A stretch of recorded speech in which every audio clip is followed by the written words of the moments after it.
Binilot mo Hindi na non-NP-NP. yung dati. At ang non-NP-NP mo nga ay neurotransmitter or we also can call it a neurohormone. Most of the time, it's a neurotransmitter produced by, sinabi ko kanina eh. Ano ba pag-autonomic? Bahagi ito ng central o peripheral? Sa central brain spinal cord ka. Okay? Yung somatic or skeletal o yung nervous system na supply sa skeletal muscle, peripheral yun. Autonomic, peripheral. Branch to ng peripheral. Pero kasi sa teacher yung sa kapila, hindi yun alam. Ang difference sa peripheral, ang branches ng peripheral. Autonomic, somatic. Autonomic, somatic. Somatic, voluntary. Autonomic, involuntary. Wala kang control. Okay? So, yun. So, norepinephrine is one of the neurotransmitters, also central neurotransmitters sa autonomic nervous system. And it causes hypertension or blood pressure elevation pag kailangan mo na. Okay? So, yun. So, yung postpatidil guys naman, pagkabalan doon ng cardiolipin ay nasa puso. Yun lang yun. So, postpatidil guys naman, pagkabalan ng cardiolipin, major pagayan sa puso. Okay? Alam naman, cardio, bleeding. Diba? So, yun. At nakikita sa mitochondria ng puso. Yun lang. Ang nawawala dyan, tama ba? Pero kayo nito,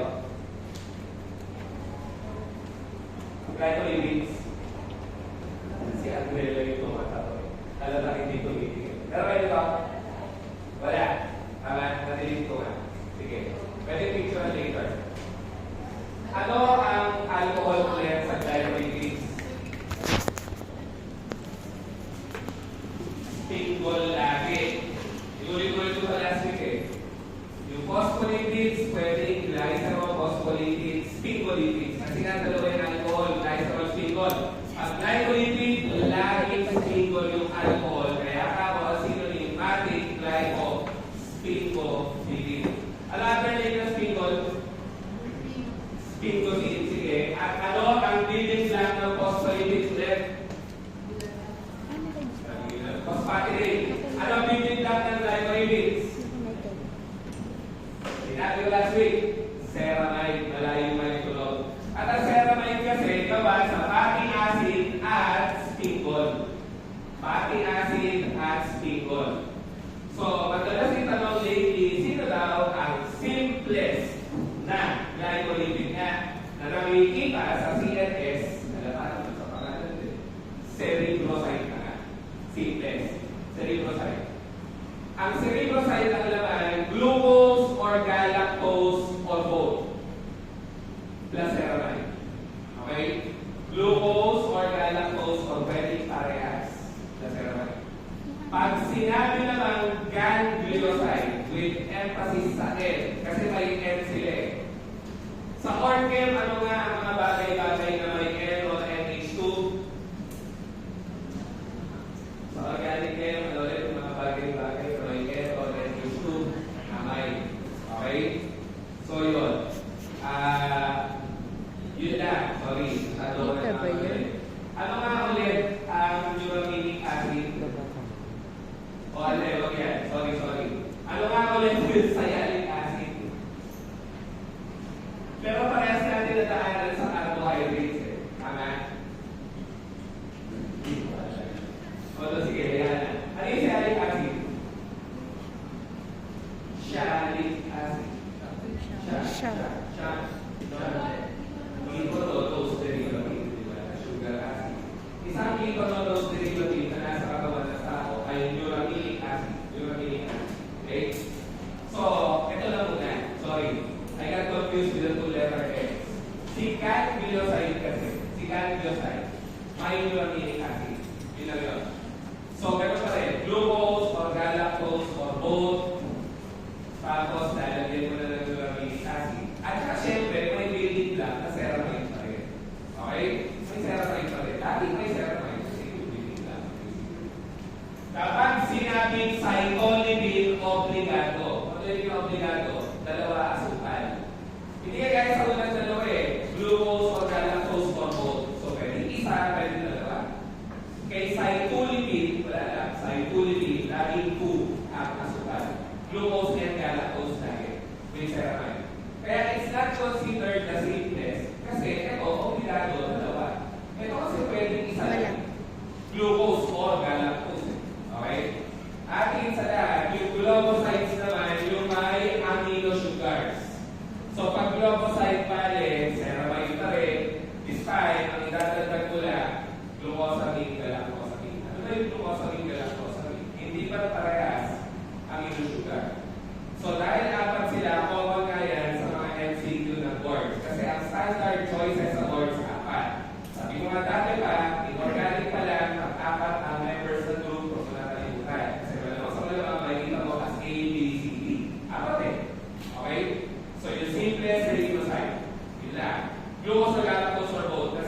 fatty alcohol. Ano yung dalawang klase ng fatty acid ulit? Saturated, unsaturated. Ano ang difference? Saturated, bulok ng hydrogen. Unsaturated, kulang sa hydrogen. Pero may double bond. Okay. So, ang mga fatty acids nga, ganun lang. Saturated, unsaturated, at kaya natin silang bukuin actually. Pero from a dietary standpoint, where do we get fatty acids? By the way, kung may nag-wonder, wala nga ako sa load, sige, picture na. Na-delete ko nga. Okay? Yan yung full one slide na wala. Hindi ata ito picture. Sorry. Picture ba? Iba na ako.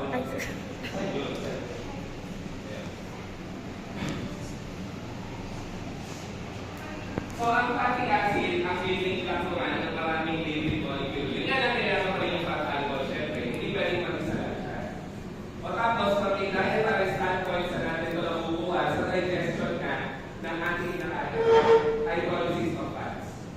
Kaya rin natin turuan ng fatty acids galing sa acetyl-CoA. Ano ulit yung acetyl? Pag sinabing acetyl sa organ noon pa, gano'n, diba? Dalawang carbon tricarbonate. Ano yung CoA? Ano yung literal meaning ng CoA na nakikita rin ata sa ibang subject? Coenzyme A. Ano ang trabaho ng coenzyme A? It makes your acyl groups more reactive. Ulitin ko.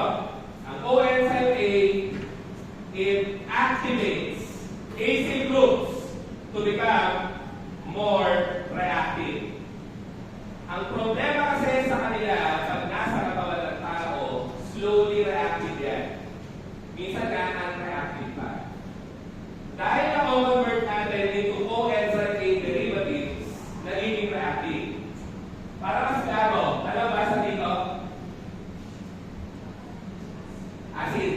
Acid. RCOOH. Pag naging coenzyme A na yan, ganyan siya. At ito ay simplified form ng coenzyme A kasi we're trying to search for the structure na palagay natin. Okay? At galing nga yan sa vitamin.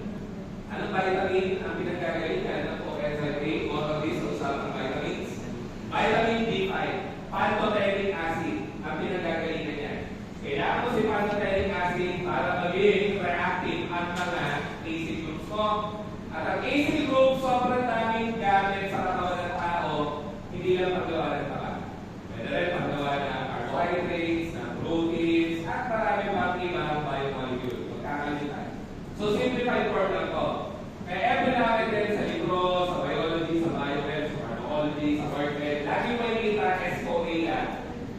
To simply denote na sulfur ang nakakabit doon, making it much more reactive. So, anong functional group meron? Kay acetyl-CoA.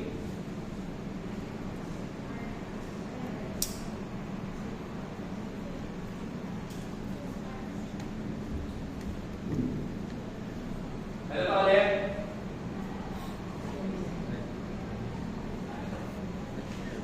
Ester. Ito to.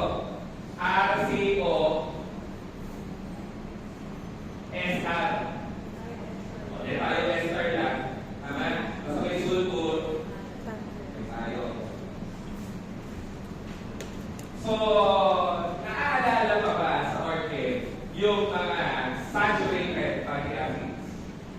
Kasi sabi ng orchid teacher ko noon, ang saturated fatty acids na ay mga regular na even number.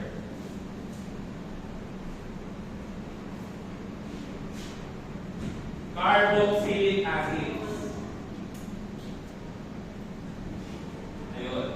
So bakit sila even number? Kasi dito sila galing. Ilan ang reactive carbon ng acetyl-CoA? Bilangin mo lang ilang carbon ba yan? Dalawa. Isa, dalawa. O kunyari, may isa kang acetyl-CoA. Tapos naging fatty acid na siya. Sino yung fatty acid?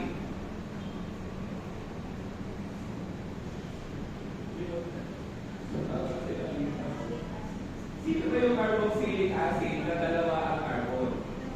Ethanolic acid na. Diba? Ano ang covalent? Again, sabi ko sa BioChem, mas mahalaga yung covalent. Sabi ko ng orchid, pag-apak natin BioChem, uulit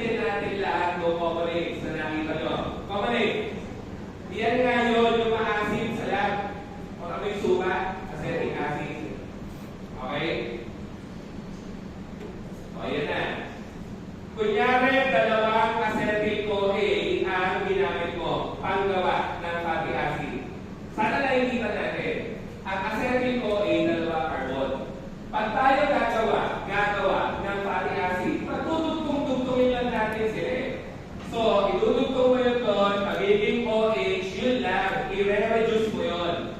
As you can see, ilan na carbon? 1, 2, 3, 4. So, 2 carbons ito, 4 carbons ito, ano mga common link, yung 4 carbon atoms na carboxylic acid. Ha? Common link na, common link. Common link. Butanoic ay systematic eh. Ha? Sino yun? Butyric acid. Tama. Good. O, ito rin nakakalito ulit. Ito rin nakakalito. 6, 8, 10. Ayan naman. Ano? O, hindi ko na ito drawing yung step by step. Mapapansin nyo ano ulit? Even numbered. Ngayon, alam mo na kung bakit lagi silang even numbered. Eh kasi, ang pinagdagalingan, dalawang carbon lang, pinagdudugtong-dugtong mo. Kaya nagiging 2, 4, 6, 8, 10, 12, 14, 16, 18, up to hundreds of carbon atoms. Basta even numbered lagi. O, pag-anim ang carbon, ano ang itsura, dapat naaalala pa rin, gagawin ko na lang. Tama ba? Para madali. Doon sa hindi nakakasunod, dahil 4 yung gitna, 5, 6, 6. Dagdagan mo nga lang ito ng dalawa, di makukuha mo na yung kasunod. 6, 7, 8. There are always patterns sa BioChem. You just have to look for it. CH3, CH2, 8, COH. So, yan na yun. Tama? 4, 5, 6, 6, 7, 8, 8, 9, 10. Pangalan, ano to? Okay, nalalapin ka ata. Caproic, caprilic, capri. Diba, sabi ko nga, babitin ko lang na mabilis. O, dire-diretso. Caproic, caprilic, capri, caproic, caprilic, capri, caproic, caprilic, capri, 6, 8, 10. Ganun lang. Sino yung yung carbons? So, CH3, biglang CH2, 10, sabay COH, pangalan, lauric. Lauric acid. Hindi ko na ito drawing ko ha. Ay, hoping kaya mo na. Magdadagdag ka lang ng dalawa eh. Di ba? Ayun na nga. Yung kanina, hindi ko lang pinag-text, no? Ilan yung nasa gitna? Dalawa. Ngayon, 4, 6, 8. Ito dito sa muna. Kaya yung susunod, yung 14 ang carbons, gagawin mo lang 12 yun. At ano ang pangalan? Okay, ito na. Sino nga walang kako ang pinaka-common na saturated ng fatty acid sa ating lipid? Yung 16 yung carbon. Tama, palmitic acid na. Very good. Sino naman yung 18 yung carbon? Stearic acid na. Napagdating nyo sa drug delivery systems, makikita mo to as magnesium stearate. And magnesium stearate is the most common one around. Kasama kayo? Drug delivery system. Solid, liquid, dosage form.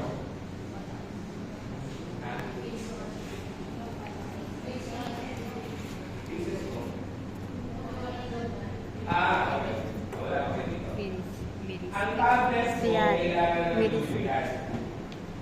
So, ito yun, bago kayo tablets machine. Hindi ko lang kung magagamit lang. Anyways, ang tablets machine, di ba may granule ka, papasok sa molde, may punch. Yung punch, compress siya. Tapos, yung tablets machine ko, ipupush yung tableta palabas. Kaya kailangan mo ng tanungan, lubricant. Kasi pag walang lubricant yung tableta mo, may pieces of it, may iwan sa log yung tablets machine mo. Kaya ako nagsasabi dito, ang pinaka-common na lubricant na ay magnesium stearate. And you have to realize na salt lang yan ng fatty acid. Kasi stearic acid. Sino yung 20?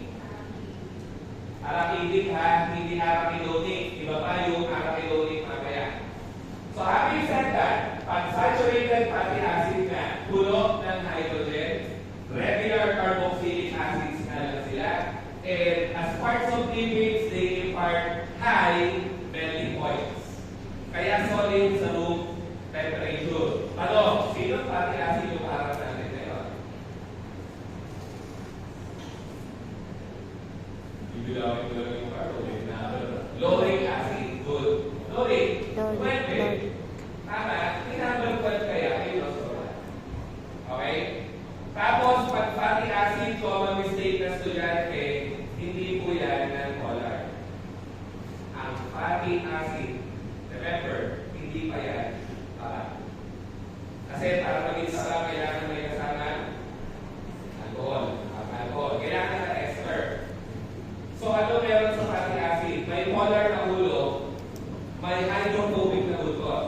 Yung polar na ulo, yung carboxylate. Carboxylate. Kasi di ba, ang carbonate mo laging positive. Yung carbonate mo laging positive. Tapos yun, yung oxygen mo laging negative. Polar yung ulo. Yung pagkahaba-habang buntot ay hydrocarbon. Alam natin, pag hydrocarbon, non-polar lagi. So, ano pala ang fatty acid? Sige, hindi siya non-polar. Kaso hindi siya polar. Ano tawag sa ganito? Yung may part na polar, ang part na non-polar, ang fatty acid mo. Okay? Sana naalala rin, saan gawa ang sabon? Na nalulusaw sa tubig pag pinaliligo. Fatty acid. It just shows you na fatty acid mo, water soluble din. Hindi yan hydrophobic. Okay? Ano nga ulit yung tawag sa process ng production ng sabon? May saponification, may saponifying agent. Yung proseso, saponification. Yung saponifying agent, yung potassium hydroxide na ilalagay mo sa tabas. Okay? Wala na naman sila para yung polar na tabas.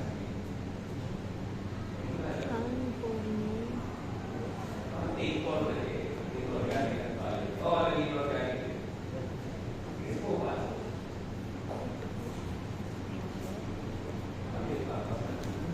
Yung pori na, wala daw. So, okay na tayo sa saturated fatty acid. Okay? Ito lang. Ano na papansin? Sinabi na natin yung work eh. Ano yung primary functional group mo? Yung carboxylic acid. Ano ulit yung carbon na diretso na kagabi sa primary functional group? Ano tawag? Sa akin tumitin na yung 3 letters. Alpha, beta, gamma, delta, epsilon. Okay? Ulit. Yung carbon na nakakape sa primary functional group, diretso na nakape. Yung polymer alpha carbon. Yung susunod, beta, susunod gamma, susunod delta, susunod epsilon. Ito na. Ano tawag sa dulo? Ano tawag sa dulo? Ha? Omega. At dyan namin yung mga nalilinig nyo sa TV na, oo nga, omega-3 fatty acids. Oo. Usapan natin sa okay? Gamma. So, omega carbon is the terminal carbon. Sa Tagalog, dulong-dulo. Dulong-dulo. May gamit ulit yan sa organ. Okay?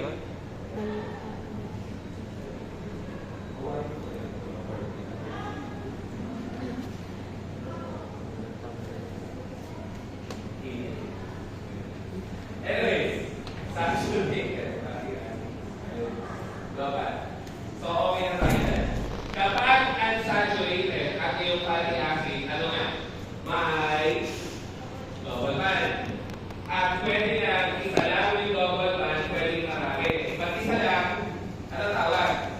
Mono-unsaturated. Pag marami, poly-unsaturated. Okay? And as parts of lipids nga, they impart ano raw? Low melting points and therefore your lipid becomes liquid. Ulit. Sino yung taba? Tabahan. Solid sana. Okay? Kaso, mayaman sa saturated pero liquid. Sino yung fat na liquid? Yun yung tanong nila. Source ng vitamins A and D na ginagawang emulsion. So, mas Tagalog, hindi mo matandaan yung mga ay, pag-English na. Ano? Canned liver oil. Sino ulit yung nagkita or fish oil pero solid? Na food contact sabi natin. Na suppository things. Theoron oil. So, pag unsaturated ka ang fatty acid mo, pwede isa o marami ang double bond, yun yung sinabi, at sa lagay ng structure sa baba, siya na, pinakamaliit na fatty acid.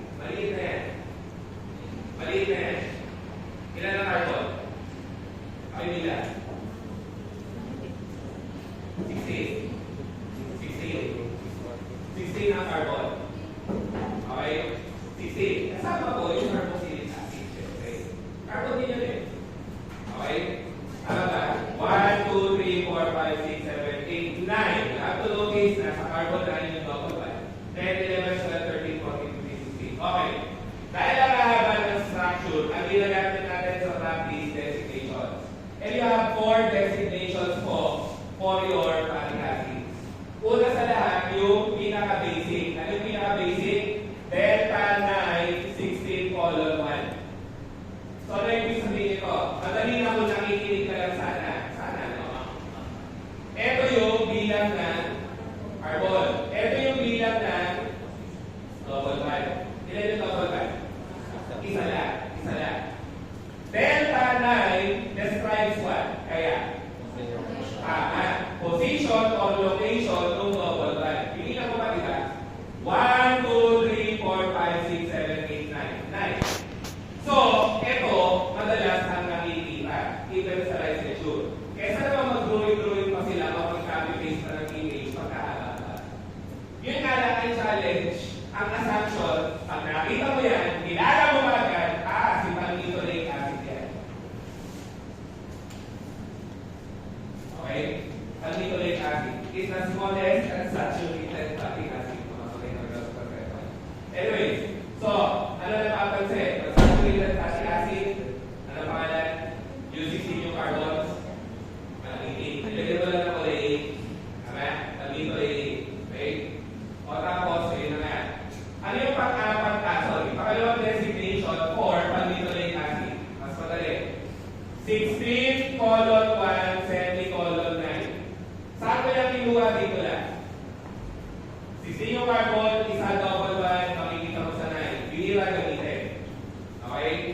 Ito na yung sikat. Ano ulit yung omega carbon?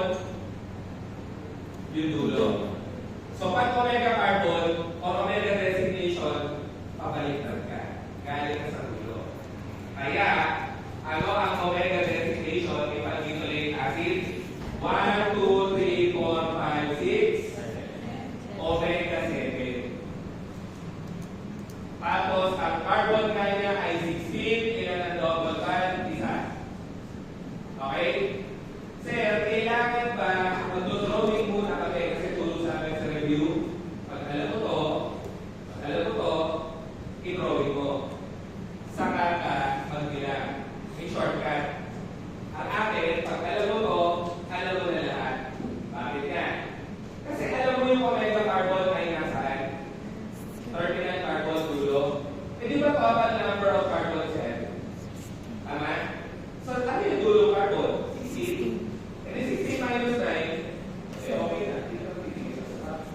Diba? Yun lang. 16 minus 9, kaya ito nakuha. Ang other, by the way, yung iba wala ng carbon, okay lang naman. I just prefer to have the symbol for carbon. Ano yung pang-apat? Dito lang galing. N minus 7. N stands for the number of carbon atoms. Yun na. N minus 7, 16, 1. So, akin, kung iisipin natin maigi, sana, related yung dalawa. Related yung dalawa. Yung unang dalawa, related din sila. Kaya madali lang siya ang tingnan. Sila naman yung kailangan, alam mo at least, okay, yung all sets of designation. Okay, kasi siya yung pinaka-maliit eh. Okay, unsaturated na fatty acid. Moving on tayo sa mas mahaba. So, ilan ang nakikita sa notes na 18 ang carbon? 3. Oleic, linoleic, linolenic. Isa pa. Oleic, linoleic, linolenic. Pansinin ang spelling na nangyayari. Bumahaba. Tama? Okay na kasi tayo dito. Pag-linoleic yan eh. Oleic, linoleic, linolenic. Bumahaba ang spelling. Ano napapansin sana? Habang bumahaba ang spelling, dumadami yung double bond. Ganun lang siya. Kaya yung oleic mo, 18 ng carbon, isa double bond na nasa carbon 9. Delta 9, 18, 1. Oleic acid yun. Yung linoleic acid, ilan ang double bond? Dalawa na. Delta 9, 12, 18, 2. Okay? Si linoleic acid naman, ayan na. Delta 9, 12, 15, 18, 3. So, pare-pareha silang 18, nagkakatalo lang sa bilang ng double bond. And again, simple pattern, habang umahaba spelling, dumadami yung double bond. 1, 2, 3. Susunod na, oleic, linoleic,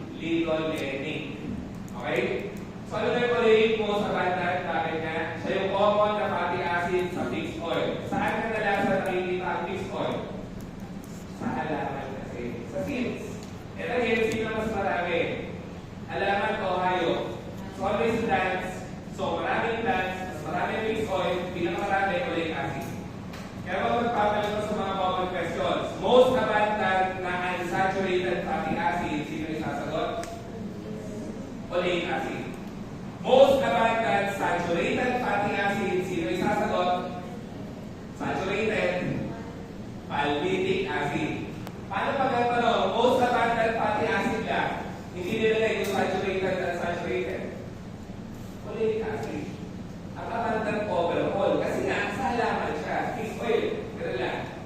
Si linoleic acid naman, leic walang no? Ay dietary precursor daw or arachidonic acid.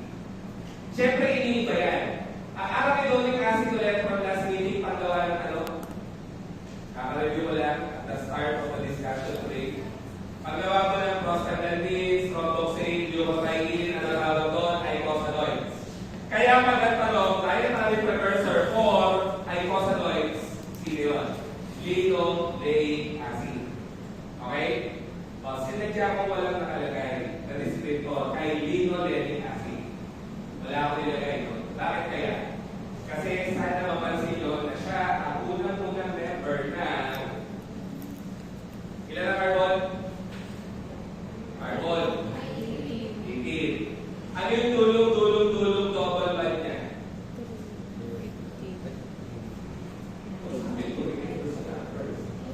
15. It's like saying, ito yung omega carbon niya. Bibilang ka ng 1, 2, 3. 1, 2, 3. Nandito yung double bond. This is carbon 15, 16, 17, 18. Shortcut ko muna. Kasi 18 yung carbons niya.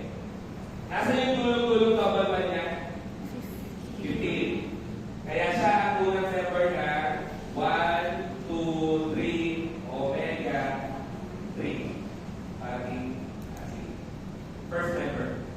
Siya yun.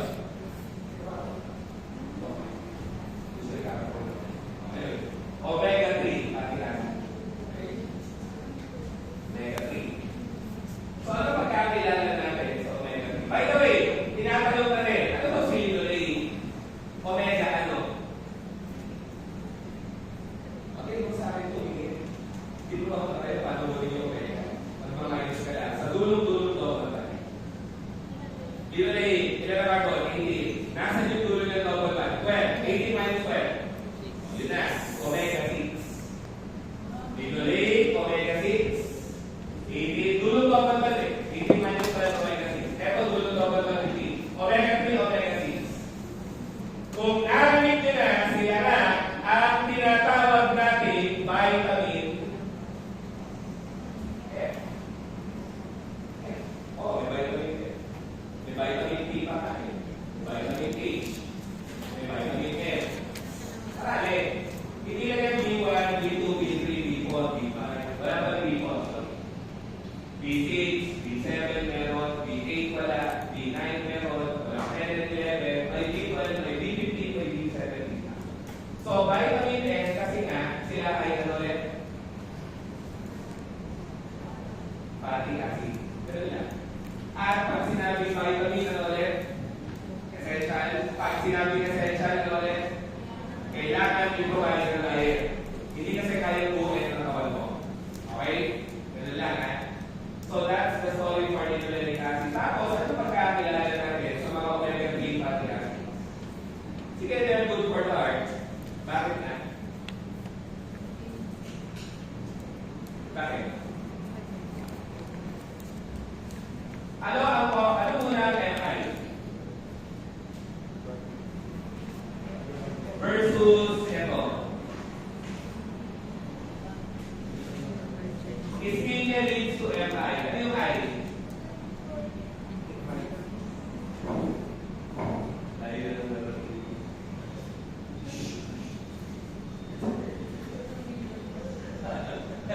Nag-iilis pa. Ano yung MI? Biochemical, layman's term. Okay. Cardio pa. Ano common cause? Ako nasabi ko na ata, o hindi kayo yun. Coronary artery mo may bara na cholesterol at saka baka. Literal, cholesterol at saka baka. Cholesterol at saka baka. So pag may bara na, ang tawag mo nga, coronary atherosclerosis. Sclerosis means narrowing po. So, kulang sa oxygen nga. Diba? Kasi kulang sa dugo. Pag gano'n, ischemia. Ang ending, sumasakit siya agad. Kasi umakyat ka lang ng stairs, may chest pain. Minsan naman, papatakbo ka ng mabilis for 5 minutes, may konting kirot sa dibdib. Pag kumain ka ng lechon sisig, pag may crispy pata, lechon kawali, medyo pumirot, medyo matakot ka. Baka ikaw ay meron na narrowing. Sasakit ka rin. Bakit siya sasakit? Kulang sa oxygen. For now, para simple, basta ang cell o organ, kulang sa oxygen, kakapit. Kayo mga babae, kaya kayo dinidisminuria. Pag kontak ng kontak yung muscle, nauubusan ng oxygen, nauubusan ng energy. Pag nauubusan ng oxygen, sasakit ang puso. That's the type of body dysmenorrhea. Ang muscle strain, pag gamit na gamit yung muscle ko, dahil bigla ka nagbuhat ng mabigat, ubos ang oxygen, ano mapipin ng muscle mo? Pain. Muscle pain. Pero dito, ubusan ng oxygen o bumaba ang oxygen, sasakit ang dibdib mo. Kasi nasa ng puso. Nasa precordium. Precordium. Precordium is the area directly above the heart. Ang tawag mo sa symptom ng ischemia ay ano? Kakalimutan na. Ang angina hindi siya sakit. Angina is a symptom of ischemia. Sintoma siya ng kakulangan sa oxygen sa puso. Hindi siya sakit. Ulit ko. Okay? Pag pinabayaan ang ischemia, pwedeng maging totally barado. Pag totally barado, mamamatay cardiac muscles. That's the time you call it heart attack. Ano trabaho ng omega-3 fatty acids? Nagtatanggal sila ng cholesterol. Nagre-reduce sila ng risk for atherosclerosis. Okay? They can prevent or minimize the formation of atherosclerotic plaque. We call it a plaque kasi literal na yan na bara. Okay? So yun. Yan ang storya ng glycoleric acid lalo. Okay? So meron pa tayo mga kamag-anak na pinapainom ng omega-3 fatty acids. Meron? Sa Pilipinas, ano pagkakilala natin? Ano standing nila? Ang license nila? Are they drugs or supplements? Supplements. They are state supplements atin. Sa ibang bansa, drugs na. Kaya na. Actually. Kasi may specific pharmacology na nagkakaroon mga to. Kasi aside from lowering cholesterol, they also lower triglycerides.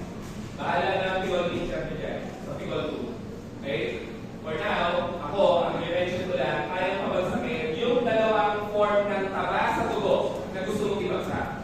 Kasi, yan dalawang yan, ang common na salarin sa formation nga ng atherosclerosis. Cholesterol at Ngayon, kung hindi lang busy yung mahigit, yung mga Triglycerides. supplement ni Lolo, ni Lola, nanay, tatay, tito-tita, na ang generic ay omega-3 fatty acids ka.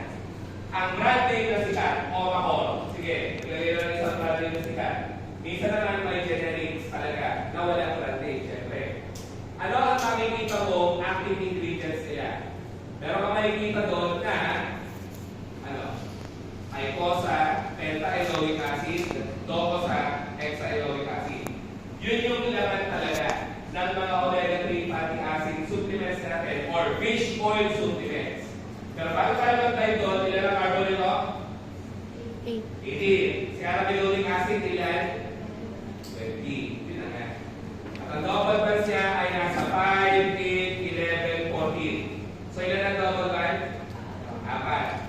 Sir, kailangan mo na memorize kung saan nakalagay yung double bond? Hindi naman. I-mention ko lang. 5, 8, 11, 14. So, omega ano siya? 6. Diba? 30 minus 14. Anong alternate name ni arabidonic acid? Alam na natin ito at yung i-mention. Prostaglandins, thromboxanes, ilocaines. Anong alternate name? Again, pag 20 ang carbon, ay cosa. Ilan ang double bond ulit? O, then lalabas na para tetraline. Tetraline. 4 na alkene. Kaso mo, hindi nga siya alkene. Ano nga siya? Carboxylic acid. How do we end carboxylic acid names? Oic acid. So, pag nakita ko yun, nakilala ko yan. Arabidonic acid.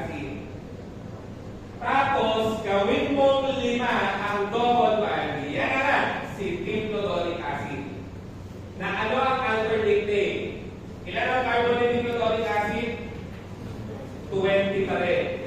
Ilan ang double bond? 4, 7, hindi ulit. 5, 8, 11, 14, 17. May pang-5. So, papalitan ko lang to ng penta. Yan ang signodonic. At pag sinulat ng doktor sa reseta, EPA, ang tinutukoy, siya yun. EPA. Na ang common name na, hypnodonic acid. Na one of two fatty acids na laman ng mga fish oil supplements. Okay? Ayan na. Ano ba? Fish oil supplements, ha? Hindi mo makikita yung EPA sa packaging. May ito sa reseta. Tapos ano makikita ko sa packaging na generic name? Ito nga. Hindi nakakapital na. So, sino yung pangalawa? Yung kasunod? Sulfuric acid. Sulfuric acid has how many carbons? 22. Double bonds, 4, 7, 10, 13, 16, 19. So, ilan na? 6. So, bale, ano ang alternate name ni sulfuric acid? Kuha nila natin yung hexa. Hexaenoic acid. Sige. But what should be the Greek prefix? Dokosi. Dokosa. Dokosa hexaenoic acid is also sulfuric acid. At saan ka na-realize natin? Omega 3, di ba? 20 minus 17, 22 minus 19, 3. Omega 3. They are the two common components of your fish oil supplements na. EPA, and this one is known as saan nakikita? Ano? Ano yung isa? Ano yung ilalim page? Eta? Ano yung eta? Hindi nakikita yung mga commercial looking fat formula. Sa ito. Sa PHA is the, ano daw? Oo nga. Bakit siya nilalagay sa infant formula? Kasi it's because of, it's known as a brain builder. Okay? Ano sabi ko dito? Kailangan ko yata. Dito ka, pwede sa matanda. Kita nyo, pwede. Pero yan nasa. Hindi ko minamarket ha. Hindi ko minamarket. Mahal ka. Brain booster ka siya. Some students who can afford take daily doses. Omega 3 fish oil. Pati acid. Dami ka benefits eh. Again, hindi ko minamarket. I'm just taking facts. Given that your lifestyle is rich in lipids, cholesterol, this would help makakatulog ko. Alam mo sa sarili mo, hindi ka makakain ng gulay, paribakit, chocolate, sisisa, makakatulog ko. Plus, brain builder. Yun nga lang, if you're acidic like me, you can feel this. Acidity. Doon ko sa hexaenoic acid. Oh, and it can trigger your ulcer, gastritis, hepatitis. At isa pa, if you have histories of hemorrhage, you can take it. Kasi omega 3 fatty acids can cause bleeding. Oh, pag may ulcer ka, matagod ka na. Pag ulcer kasi is bleeding eh, active bleeding. Nagtitake ka pa ng gamot or supplement, acid, lalo bleeding. Okay? And if you're at good beans, you can search for drugs for Alzheimer's disease. Sinasama na kaya ang omega 3 fatty acids? Bigay mo Alzheimer's. What is Alzheimer's disease na? Common disorder of geriatrics, wherein neurons are lying. Literally, the brain becomes small. Lumilit ang utak sa Alzheimer's. Hindi nyo nakikita ang mga picture ng mga ino-autopsy na namamatay sa Alzheimer's. Kaya pinibigyan ng brain builder. One of that's also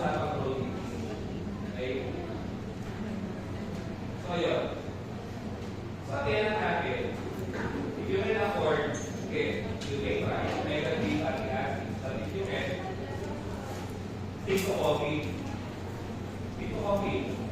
You're doing nothing and you can reduce study, then fine. Okay. Mas maliit. Okay.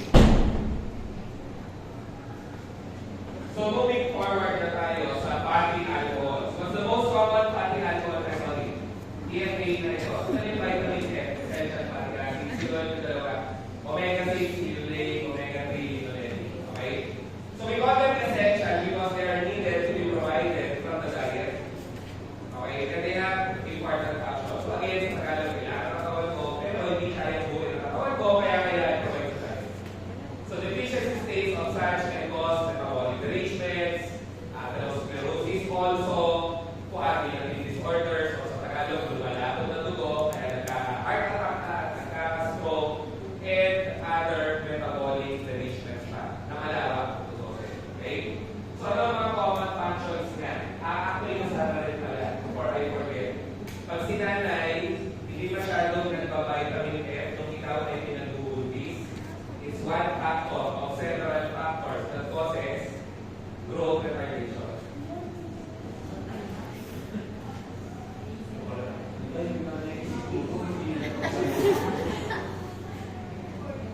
Again, one of several factors. It's not the only factor. Okay? Maraming factor yan. Hindi lang sila. So, what are the common functions for your vitamin F or essential fatty acids na? First, we use them as structural elements. Again, paggawa ng something.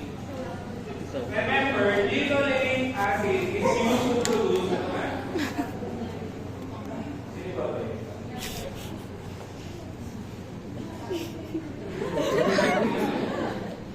Linoleic acid is kasi pumunta lang ako dito siya ng iba-iba.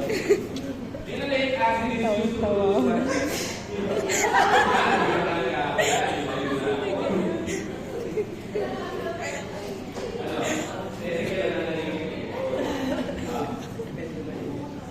linoleic acid guys, the dietary precursor daw of what? Arachidonic acid. And therefore, it's the dietary precursor for glycosanoids.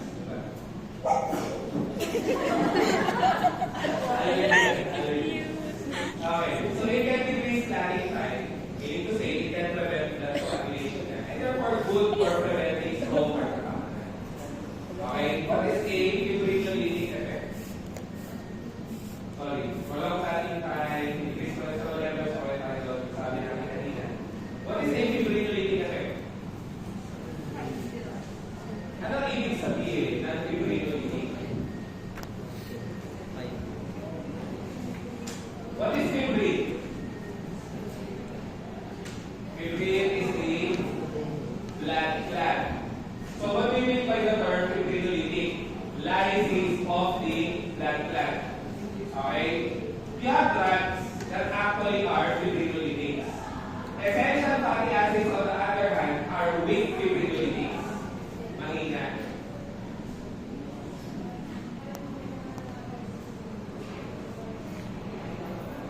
Yep. Nakikita tayo sa vlog. Spotted.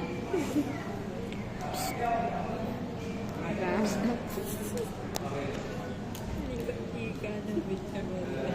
Fibrinolytics. So, your essential fatty acids are weak fibrinolytics. And they cannot be used as drugs, ha? Nila. For lysis of blood clot. Iliwanag ko lang. Kasi po, pag ang gamot mo, fibrinolytic talaga, pwede mo siyang gamitin sa heart attack. Drugs that are labeled as fibrinolytics can literally dissolve the blood clot. But your essential fatty acids are not drugs for dissolving blood clot, but they are drugs in other countries na for what? Lowering triglycerides. Nagpapababa ng taba sa dugo. Hindi bilang fibrinolytic. Okay? So, deficiency can cause dermatitis actually. Eczema-like dermatitis, liver derangement or liver problems, and also, excuse me, eczema-like dermatitis, liver problems, and arterial wall degeneration or collapse, leading to atherosclerosis pa rin. Siyempre, sa Tagalog na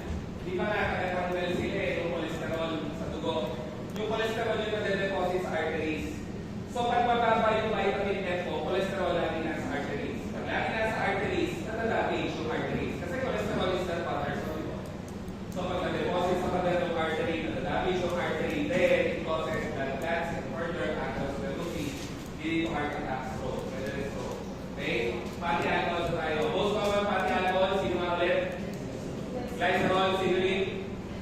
Glycerin is the simplest trihydrate alcohol. In pharmacy, what's the use of glycerol? Glycerin nga. Solvent, humectant. Sa dosage forms, pagdadaanan niya.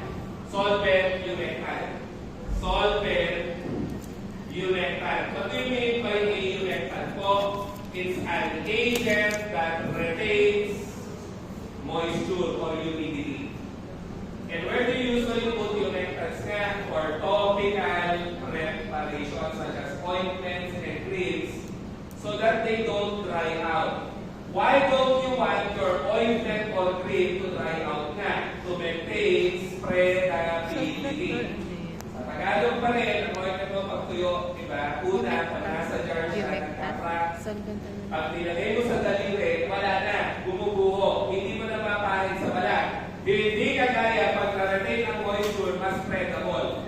Okay? That's why you need humectants nga for your ointments and creams. Okay? Sometimes glycerol is also used, mali yung slash, dapat comment. Used as a sweetener. Okay? Kasi ano sabi natin sa carbohydrates, the more OH na have the sweet, yung ka. Maraming OH matamis. So, ano ang ideas nito? Acrylate test. Naalala pa kayo yung acrylate? Ako meron kaso hindi naman niya nakapaano. Yan kay Karis, malaki pa yung GB niya. Basa? Ayaw ka na 5 hours. Glycerol. If you heat glycerol with potassium bisulfate, what happens? This one is oxidized and it becomes an aldehyde. This one undergoes double dehydration and it becomes alkene. And if you are to write this in a much more relatable way, you have your carbon in hand, then you have double bonded carbons, sabay hydrogen, hydrogen. So what's the name? Sige, sasabihin nyo, acrylate sir, yan na nga. Pero sa BioChem tayo ngayon, is frequently asked para sa systematic data. 1, 2, 3, propane sana. But it's an alkene. So it's propane. Kaya lang, the priority group is, ano to? Aldehyde or acid? Do you end with al? Propanol. Propanol is a systematic name of acrylate. Wag na wag. Kakalitan. Okay? Propanol.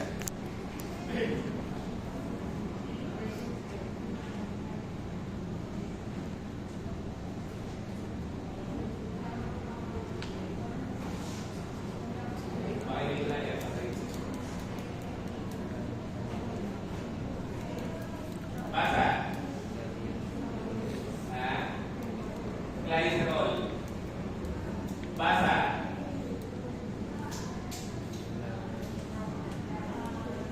Oh, kanina lang eh. Ano tawag? Dito? Glycerol. What do you call RCO? From market? Acyl. So ano to? Monoacyl glycerol. So ito, kanina lang. This one now is diacyl glycerol. Ano nga kanina? Anong function ng diacyl glycerol? Second messenger. Second messenger. Stimulates calcium release causing contraction of muscles. Okay? Oh, this one now is called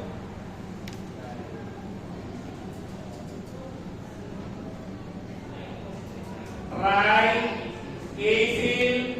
glycerol or triglyceride.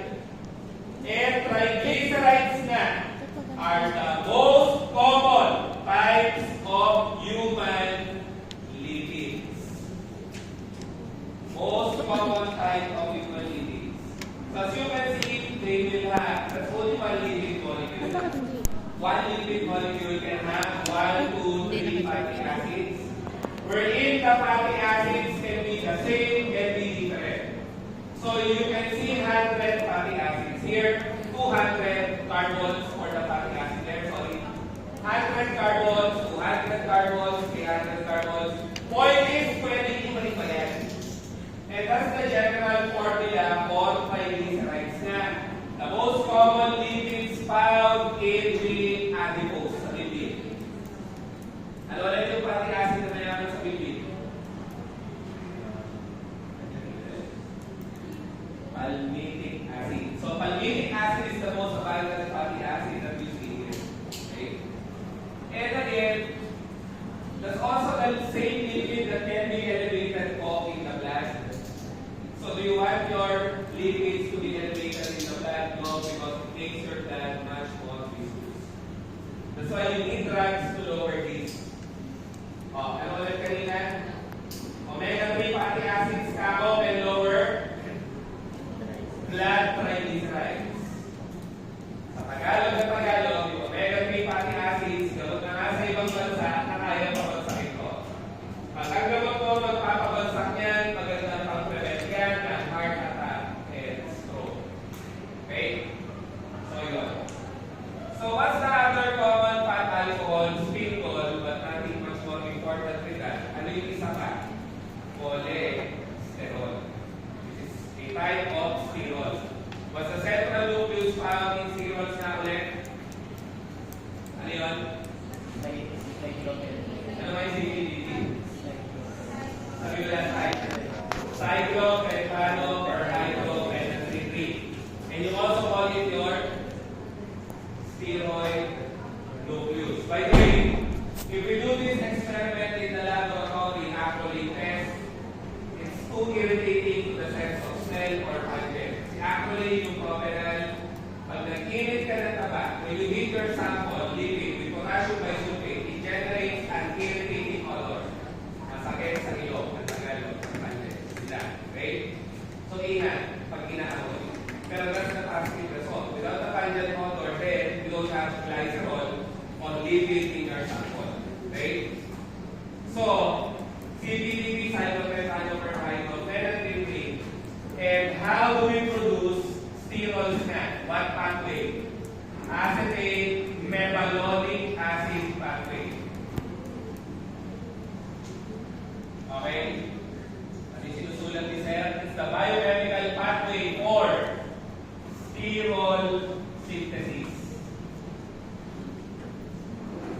And you actually have different forms of sterols ko. What's the sterol in humans? Siyempre, gusto mo pabagsakin na cholesterol sa human, sa animal. Basta steroid in plants. Phyto. Never hear phyto, plant. Plant, di ba? How about fungi? Basta common prefix for mucus. Ergo. Sterol. Okay?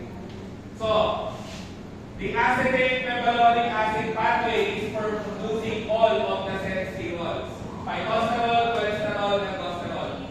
So it begins with acetate. Okay? Acetate is converted to mevalonic acid. By what enzyme? Sorry na kagad. 3-hydroxy. 3-methyl. Glutamine. Coenzyme A reductase. So when I specify an enzyme, more or less, there are drugs that can target the said enzyme. And this one is commonly abbreviated in pharmacy as HMG-CoA reductase. Okay? HMG-CoA reductase. Okay? Once mevalonic acid is formed, there's no turning back. Meaning to say, the said enzyme po is the first committed step of cholesterol biosynthesis. Sa Tagalog na Tagalog pa rin, pag nabuo yan, wala nang balikan. Obligado magiging sterol. So kung sa tao ito, si acetate, pag naging mevalonic acid, sigurado, mabubuo cholesterol.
Methylonic acid becomes isoprene.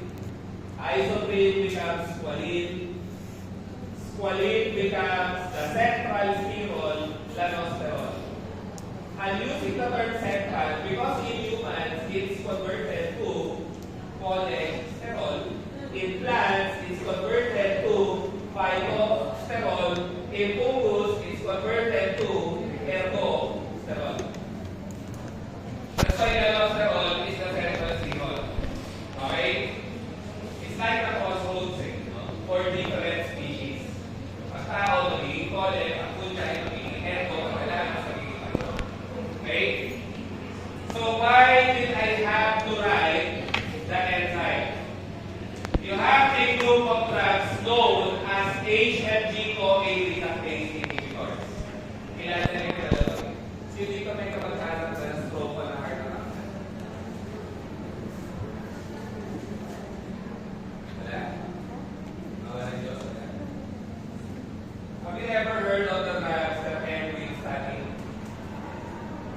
Simvastatin, atorvastatin, rosuvastatin, fluvastatin, pravastatin, serivastatin, pitavastatin, dami-dami statin. Lahat sila, all of them can inhibit HMG-CoA reductase. And the most popular one, perhaps, because it's the most affordable one, is simvastatin. More expensive examples would be atorvastatin, rosuvastatin. So they end with statin. Okay? And again, all statins that are used for cholesterol can inhibit HMG-CoA reductase. And therefore, how do they work? Simple lang. They inhibit the enzyme so you don't produce the first committed intermediate. Ganun lang simple. Simvastatin, atorvastatin, rosuvastatin. They will inhibit the enzyme so you don't form this, you don't form that, you don't form this, you don't form this, and ultimately, you don't form cholesterol. They are the drugs of choice for lowering cholesterol. Siya sumasang-ayon eh. Pamilyar siya sa statin. Hindi ba walang pamilyar sa statin? Kung mga gamot hindi ko kita. Pamilyar. So, mataas ang cholesterol, statin agad. Okay? Statin agad. So, yun lang ah. Not all drugs with a statin in the name are for cholesterol. You have to keep in mind na this statin is an antifungal. You have to keep in mind that phytostatin, okay, is an auxiliary Init ng phone mo dyan. agent for antibacterials. Ulitin ko. Ito may mga statin, pero hindi sila pampababa ng cholesterol. Okay? Nystatin is for fungus. Cystatin is for shooting up the effect of some antibacterials. And lastly, you have somatostatin. What is somatostatin? What is Cell. somatotropin muna sa anatomy? Cell. Okay. Nalagay ko ba? So, magbigay mo na natin ito. Uwi siya para mahalala din. Silo. Ano yung somatotropin? Sa dugo. Somatotropin. Ano ba? Growth hormone. Yun. So, mabibig by statin, depende. Inhibit. So, what is somatostatin? Okay, inhibitor of growth hormone. For patients with excess growth hormone. So, what is the common manifestation of excess growth hormone? Growth hormone. Dwarfism. Why do you need to treat growth hormone in excess? Kasi if you have excess growth hormone, your cells Too much. grow up rapidly. Therefore, your cells mature up rapidly. Therefore, you age rapidly. Therefore, you die rapidly. Diba? Kaya ginagawa ng growth hormone na sobra. And somatostatin is actually normal in the body. We have cloned forms of those. We can now clone somatostatin.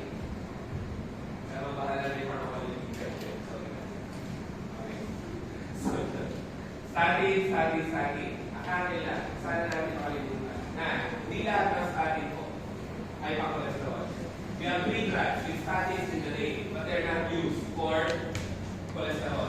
So somatostatin is a growth hormone inhibitor. Tama. Growth hormone inhibitor. Yan ang ito.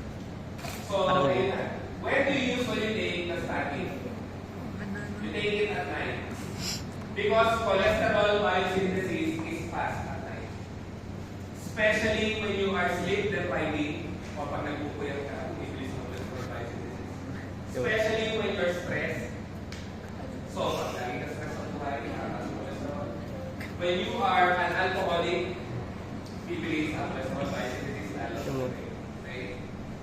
And when you're not eating a balanced diet, your cholesterol biosynthesis can be... Joke lang, Justin. Joke lang. Miss That's why you take your Justin. statins at night. You take your statins. All. Ano rin ang sa statins? HMG-CoA reductase inhibitor. Pinantok na. Because cholesterol biosynthesis is rapid at night. But you have two exceptions that you can take in the morning. That's why, as I said a while ago, they are somewhat expensive because they have longer duration of action. Unlike your durations of action and action.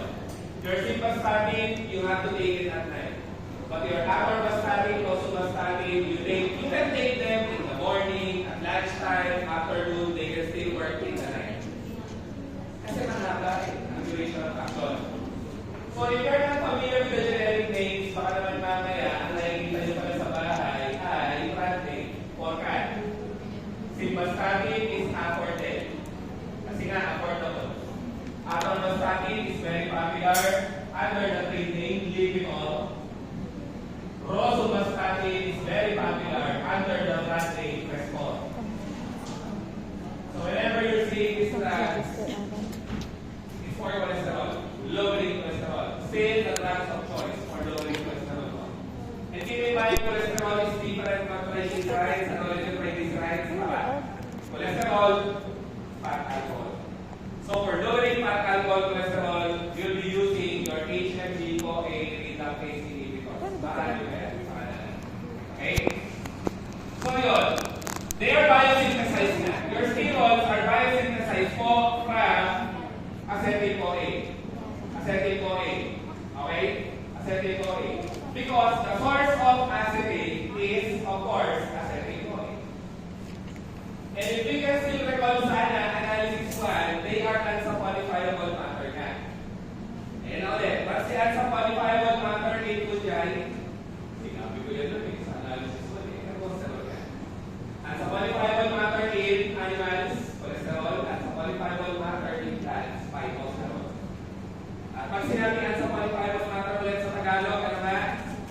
They can be converted to salts. So if you have a lipid sample, you add KOH, the lipid becomes salt, the sterol floats on top. So if the sterol is high, lot of sterol will be floating on top of your solution. And therefore your oil is not healthy, especially for the heart. And this is where you test cooking oil, okay, with high cholesterol. Or this is where you detect cooking oil with high cholesterol. By measuring unsaponifiable matter, sabi ko nga, looking yung analysis ng klase. Okay? So yun. So tayo common steroids nga. You have 7-dehydrocholesterol, anong naalala, is the precursor for vitamin D3. What is D3? Cholecalciferol. Kaya, don't be confused sana if you hear vitamin D3, it is pertaining to 7-dehydrocholesterol. Kasi it is the precursor for vitamin D3. And vitamin D3 itself, do not be confused na, cholecalciferol. And again, it comes from where na cholesterol. Siyempre. Okay? Next, you have ergosterol. Ergosterol naman is pro-vitamin D2. Pro-vitamin D2. Because ergosterol naman is the precursor for vitamin D2. And what is the name of vitamin D2? Ergocalciferol. So it's easy if you ask me, just look at the sources. Saan galing ang vitamin D3? Pole. Kaya the vitamin D3 itself has pole. Saan galing si vitamin D2? Ergosterol. Because again, D2 is also having ergo in the name. So ergosterol becomes ergocalciferol. 7-dehydrocholesterol becomes polycalciferol. Okay? Now what are the common flat sterols naman? Aside from phyto, you also have cyto and stigma. Phytosterol, stigmasterol, cytosterol. Phyto is easy sana. Whenever you hear phyto, it means what that? Plants. Phyto. How about stigma? It's quite difficult, no? But cytosterol is easy.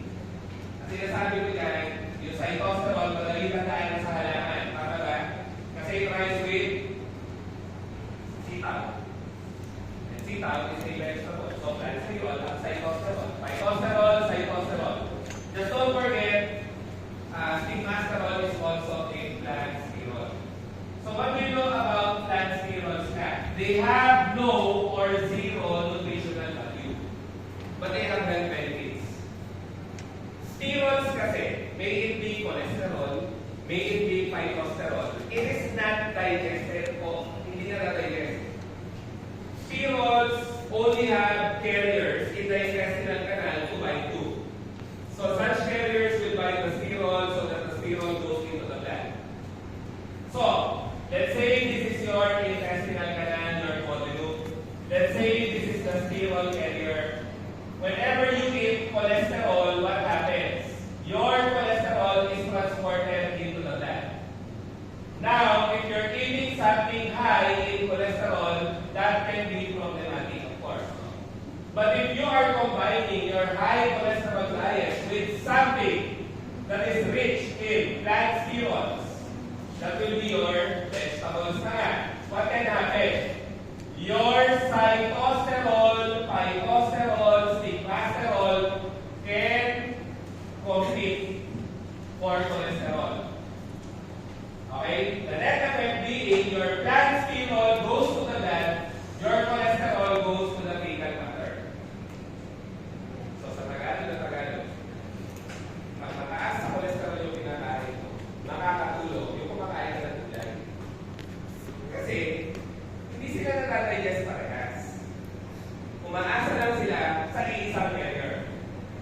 So, kung mataas yung cholesterol sa sisig, pagnet, mascara, o bagoy, o mga pagkain na, bulak-bulak, isa, yun yung kakabit dito. At pupunta kayo yung cholesterol sa dugo. Pero pag sinabayan mo ng pakbet, gulay, okra, nabasa, Ano sabi mo? kaya, nakapataas sa phytosterol. Yung sinasabi ni it can cure, but it can help. It can help Magulay ka. reduce cholesterol absorption. Kaya na okay kumain ng pakbet with pakbet na iwari lagi.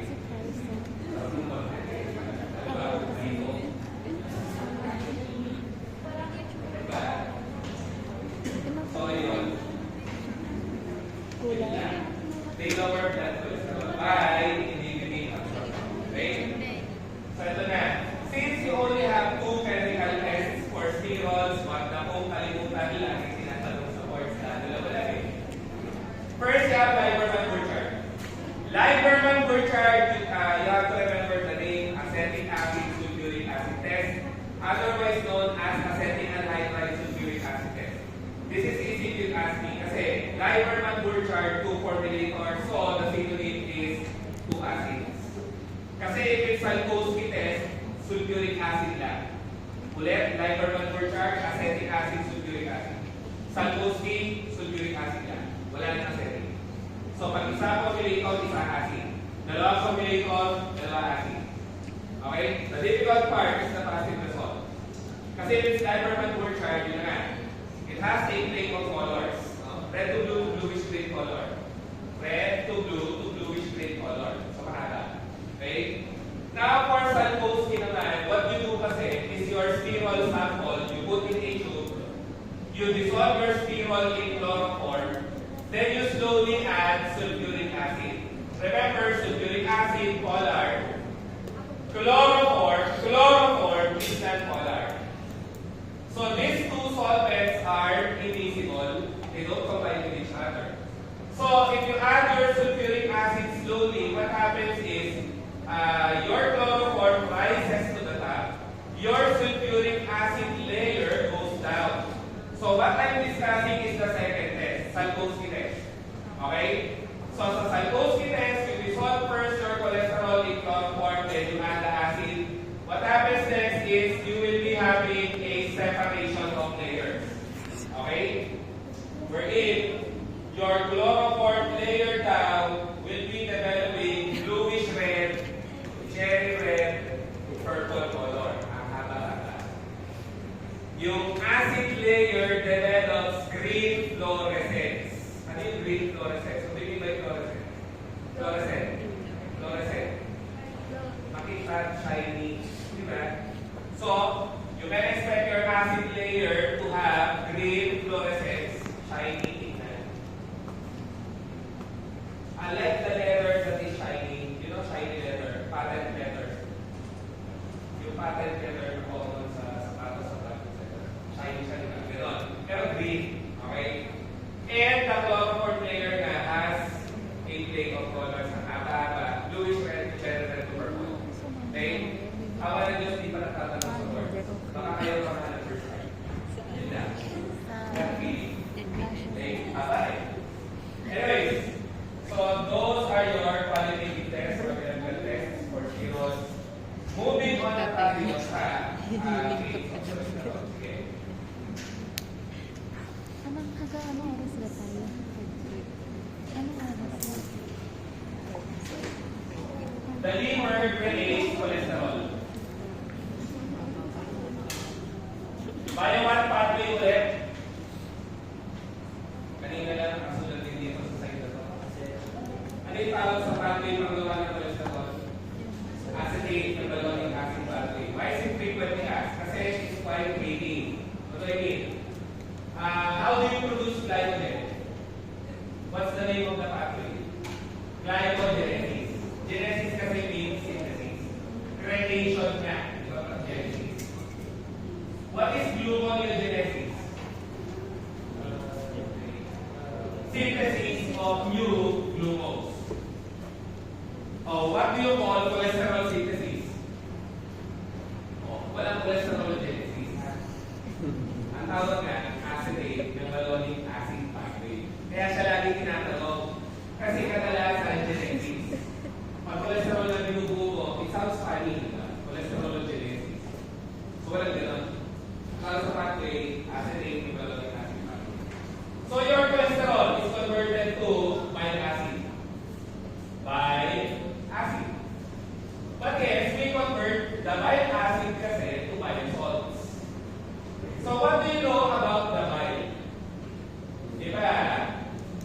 Although I know, I don't know that well. That's your liver. This is your gallbladder. This is your pancreatic gland. This is your pancreas. And what did I mention about the pancreas? It contains a lot of your digesting enzymes. Right? So this is the gallbladder. Where do you find the liver? Left or right? Sa right hand. Right hand.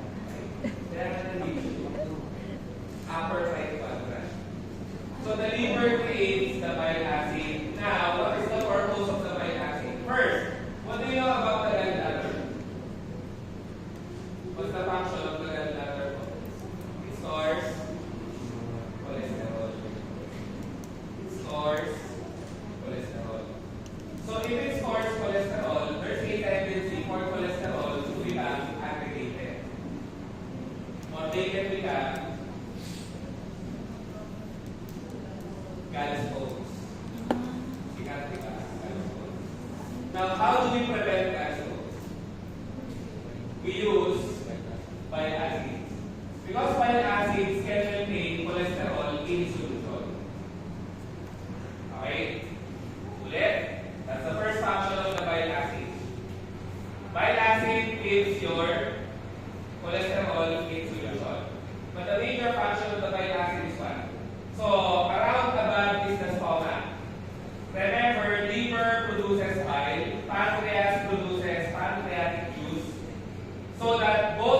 hydrolyzed and goes down the intestinal canal. But digestion is not complete because you still need your pancreatic enzymes and also the bile. So, can lipids mix with water? Sa Tagalog, yung kinain ba taba, hahalo sa tubig na nasa intestinal canal? No. That's why you need the bile acid. Because the bile acid tends to emulsify the dietary bile. Why do you need that? Kasi enzymes for digestion are enzymes for digestion are water soluble. Now what do you think is the enzyme for digesting lipids? Lipase. Lipase is an enzyme. Lipase is water soluble. So you're having problems na. Tama? Problema ka. Pag kumain ka ng taba at nabot siya sa intestine, ang palugaw mo, lipase na water soluble. Lipase cannot access the lipid. That's why you need the bile acid. Because bile acids are emulsifying agents. Pag sinabing emulsifying agent, it allows the mixing of lipids with water. So if your lipid mixes with water, your lipase, which is water soluble, can now access your dietary lipid. So that's the primary role of the bile acid, to permit us to digest lipids. And you need to digest lipids for the following reasons also. Remember, you need your fat-soluble vitamins to be absorbed. How are they absorbed? Sino ulit yung fat-soluble vitamins na from last week? A, D, E, K.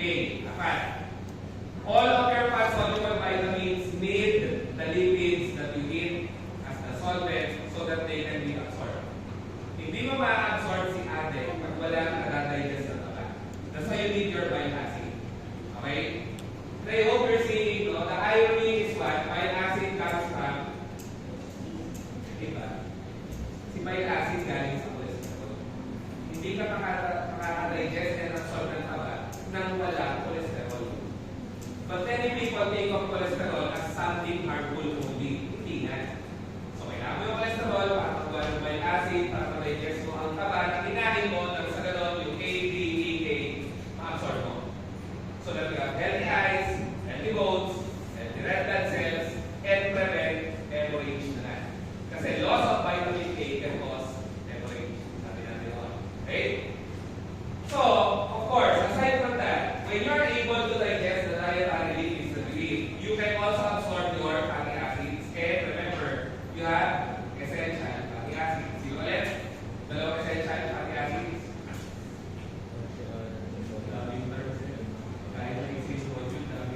Linoleic acid, linolenic acid. Okay? Linoleic, linolenic. Okay? And as I've said, it keeps the cholesterol in solution inside the gallbladder. Now, if your cholesterol is so high, because you keep on eating cholesterol, your liver keeps on producing cholesterol, what's the problem? You will fail to maintain cholesterol in solution. And it becomes gallstone. Normally, people have gallstones. Yan ko na. Normal sa tao may gallstone. And it can easily be excreted. When does it become abnormal? When it's large enough to occlude the bile duct. So pag malaki na yung gallstone mo at bumara sa bile duct mo, ang ending, if you eat lipids, you feel the pain. You feel the pain. Why? Because your bile is trying to push itself into the intestinal canal. So it's a simple rough measure of having gallstones. Kasi younger and younger people are developing gallstones because of the diet, the lifestyle, etc.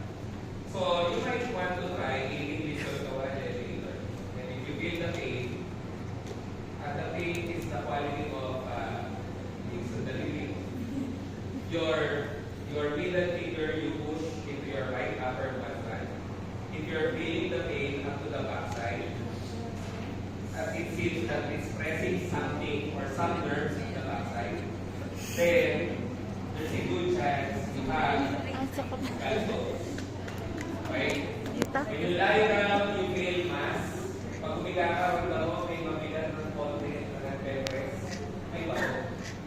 And you must confirm the diagnosis with ultrasound. Because if not, what's the problem?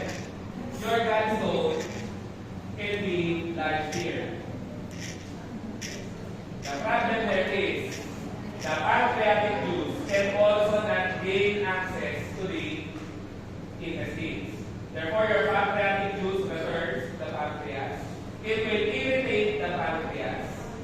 And that causes what? Pancreatitis. If you're developing pancreatitis, your enzymes leaks out of your pancreas. And it gets access to those selected tissues. And the pain is like being sewn in half. Para kang nilalagay sa dalawa. Based on experience ito. I don't know if you heard my story. I was a gallstone patient with pancreatitis. But the thing is, I'm not feeling anything. I'm not feeling anything. But my gallstone is like this. Not that. But I'm not feeling anything. My surgeon told me na maybe your pain tolerance kasi is too high talaga. So you're not feeling anything. And literally, my gallbladder was there for 6 months. So I'm not feeling anything. So, since I was not feeling the gallstone, what happened to me is I urgently developed pancreatitis because I'm not feeling the gallstone, so some of the stone gets lodged here, and therefore, the pancreatic enzymes gain access into the pancreas. And irritated the pancreas wherever your pancreas is also made up of the same molecule. That you see. Tagalog. Ang panulong mo nasa labay, nasa pancreas. Panulong ng carbohydrates, lipids, proteins, protein acids, lahat nasa pancreas. Saan kaya ito ang pancreas? Ito din. Carbohydrates, lipids, proteins, protein acids. So kung yung enzymes mo, babalik dito, you're practically digesting your pancreas. That's why, ang feeling talaga, literally, pasok ko na nangyari sa ayuyo para ako nilalagay sa kalaki. Not to throw any, my body weight is 1.5 of 30. Ang timbang ko doon, isang kalahati mo. I was obese. And you know what? After 1 week, from 82 kilos, I became 61 kilos. In 1 week. Kasi the treatment for pancreatitis is you don't eat. You don't eat. You can't eat. Even water is prohibited. Because it can further irritate the pancreas. So, no food. No food for the pancreas to stop swelling. And after 1 week, kasi Christmas to New Year, I lost 22 kilos. And sabi nga ng mga tao natin, sabi mukha akong na-rape. Mukha akong na-abuso. Kasi taba, tapos bigla pa yan. In 1 week. You can take anything eh. Okay? As in. Kasi walang kain. Bawal tubig. As in. So yun. And not to exaggerate, but the pain is so much that I'm punching the hospital doors. Basically ako sa Senior City Medical Center sa Luto. Pasto, nag-iiyaw ako doon sa sakit. Even opioids or the excellent pain relievers are not working. Sobrang sakit. Kaya tayo kaibigan na. If you're feeling something, ako kasi wala na feel talaga eh. Kasi wala. Maybe, just maybe, you need ano para sa so that you can remove the gallbladder kasi you can actually survive without the gallbladder. So that you can prevent pancreatitis. The most common cause of pancreatitis is gallstone. Laging gallstone. The most common cause of acute pancreatitis is gallstone. The most common cause of chronic pancreatitis, what's the difference? Pag acute pancreatitis, biglaan. Chronic pancreatitis, matagal ma-develop. And chronic pancreatitis is caused by alcoholism. Yung sa akin, acute, biglaan. Okay? So yun. Your steroids are also converted into steroidal hormones. So that would be your adrenocorticosteroids, you have glucocorticoids, mineralocorticoids. You also have your gonadal hormones. What are the gonadal hormones? Sex hormones. In the male, you have testosterone. In the female, you have progesterone and estrogen. In the plant kingdom po, your steroids are also converted to steroidal glycosides, steroidal alkaloids, and a lot of other steroidal hormones too. Sorry. For that means 70 hydrocholesterol na kasi this is the one you used to produce vitamin D3. Never mind progesterone, this is not that important. It's the form of steroid that gets eliminated via the fecal matter. O yan yung steroid na lumalabas sa tubo, hindi mo mahalaga. So, nag-chat na ako dito. Again, you have steroidal alkaloids, steroidal glycosides. And most of these are drug molecules that we discuss under pharmacology. Okay? Last but not least,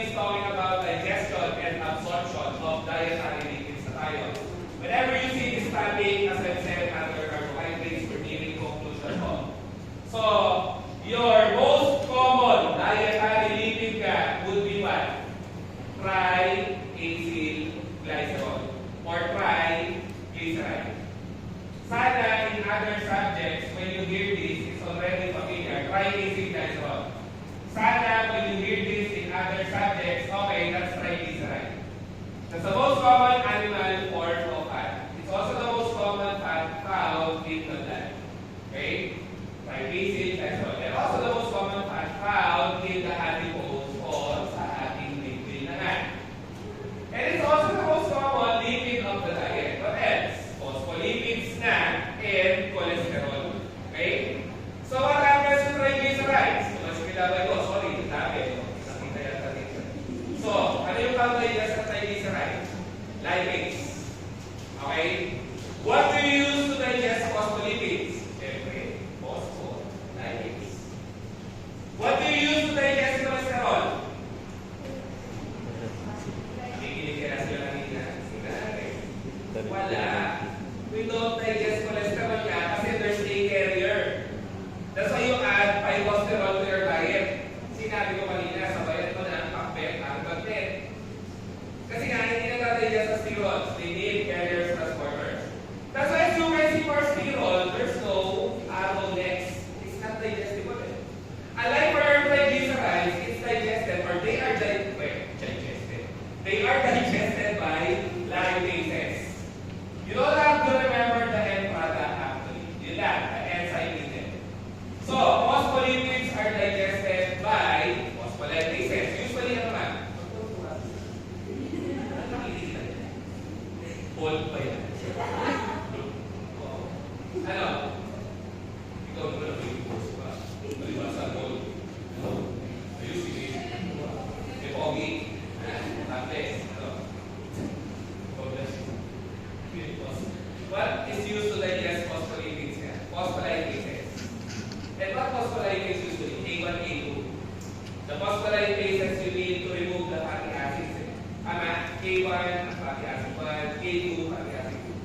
Last topic natin last week. Phospholipase A1, A2. So, ayan. So that the lipids can be properly digested, you need to emulsify them with bile acids. Yun lang. What are the two most common bile acids or bile salts? Taurocolate, glycocolate. Taurocolate, glycocolate. Taurocolate, glycocolate. So ulitin ko.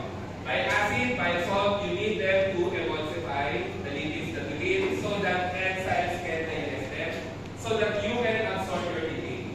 Without bile acid, you can't digest the lipid. Now, where do you produce bile acids ulit? Saan galing ang bile acid? Just look at the structure po of taurocolate, glycocolate. They closely resemble cyclopentano, perhydropentrine. Galing nga sa cholesterol. Sinabi ko kanina, di ba? So yun, taurocolate, glycocolate come from cholesterol. That's it. Now here's the thing.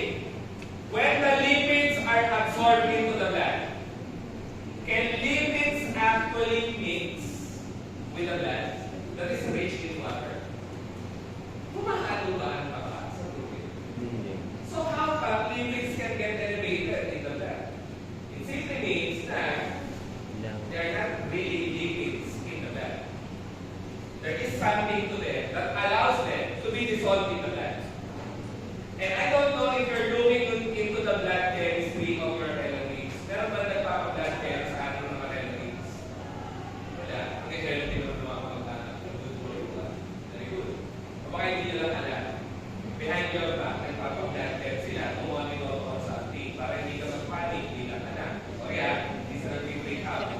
Hindi ka lang okay? Yung sa'yo sabi mo ng static. Sige. O pamilya ka sa static. Sige.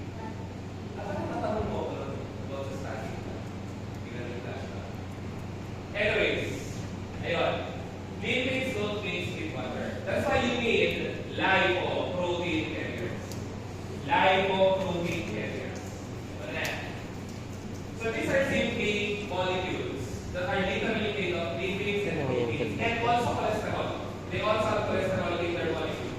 That simply attaches the lipid. So here is the meaning of this. May laro ka pa. triacylglycerol. So you have your dietary triacylglycerol, you have your endogenous triacylglycerol. Dietary comes from the food you eat, endogenous comes from the liver. Now, here's the thing. Your dietary triacylglycerol, once the lipoprotein carrier found in the blood, you call it chylomicron. Ang sinabi lang ni Sir, si chylomicron ang tagabitbit ng taba na galing sa kinain mo, papunta sa dugo. And therefore, if your chylomicron in the blood is high, it will follow your triglycerides will also be high. And you need drugs to lower your triglycerides. But sometimes drug is not the first option. The first option is, of course, lifestyle modification. Reduction of lipids, reduction of stress, increased physical activity, etc. Lifestyle modification. The patient is smoker, stop smoking. The patient is alcoholic, stop alcohol intake. Yun yun. Okay? Punto is, pag mataas ang taba sa dugo, hindi ka magkakaya. Lifestyle modification. Okay? Especially if it's not that high. Ulitin ko, chylomicrons are carriers for lipids or, to be specific, triglycerides that come from the diet. Now, for endogenous triglycerides, you have VLDL. C. What does this stand for po? Very low density lipoprotein carrier. Or very low density lipoprotein cholesterol. Because they all have cholesterol in the structure. Okay? So, what does this carry? It carries the triglyceride produced from the liver. And where does it carry it? Into the walls of the artery. Just like the coronary artery. So, sa Tagalog na naman. Ito yung nagbibigay ng taba from the liver into the arterial wall. Therefore, this one contributes to heart attack and stroke. That's why, if you have someone having this measure that is high, then there's a good chance that the same patient may develop myocardial ischemia further, heart attack, further. Itong BLD. So, ayaw mo tumataas. Yung BLDL. And we call these two, ano nga, bad cholesterol. Why bad cholesterol? Again, they have cholesterol normally in their structure. Now, last but not least of your bad cholesterol would be LDL-C. Ano kaya ibig sabihin? Tanggalin mo lang yun. Low density lipoprotein cholesterol carries what? Endogenous cholesterol from the liver also. From the liver to the arterial wall. Kaya, these three lipoprotein carriers, collectively, we call them bad cholesterol. Silang tatlo, bad cholesterol. Ang technique, pag papuntang peripheral tissues, pangit yun. Kasi pag papuntang peripheral tissues, there's a good chance that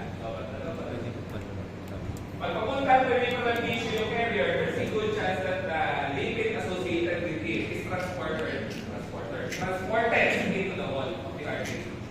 That's why you want to reduce them. So, why am I standing at the other side? You only have one good cholesterol. Siya lang. Laging tinatanong, nakakasawa na. What do you mean by HDL? Density. High density lipoprotein cholesterol. So, why is it considered good? Kasi it transports cholesterol from the peripheral tissues back to the liver. Okay yun. Ang sabi ko nga kanina, pag papuntang peripheral tissues, pangit. This time, it's the reverse. Papuntang atay eh. So okay to. Why? Why is it okay? Because if your cholesterol is transported in the liver, then the liver can convert into something useful. What's the most dominant fate nga of cholesterol?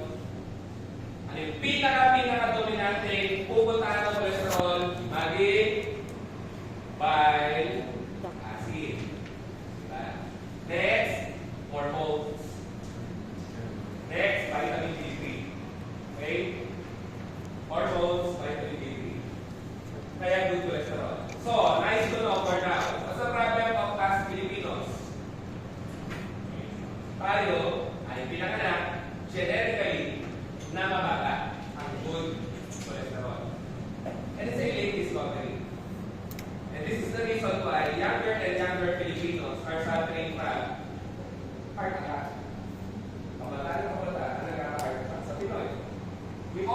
accumulate lifestyle. But there's a genetic factor to it. Tayo ay pinanganak na mababa ang good cholesterol. We are born with lower levels of good cholesterol. Meaning to say, at birth, we already have one risk factor. Sa Tagalog, wala ka pang ginagawa, pinanganak ka pala, pwede ka nang magkaroon ng cardiovascular. Kasi pinanganak ka na mababa ang good cholesterol mo eh. Throw into that your lifestyle of frequently eating fried foods, eating out, diba? Stressing out, eating fries, eating junk food, eating McDo, eating KFC, street food, everywhere, anywhere, anytime. Yan. Napakata. Tinatawanan ng hypercholesterolemia.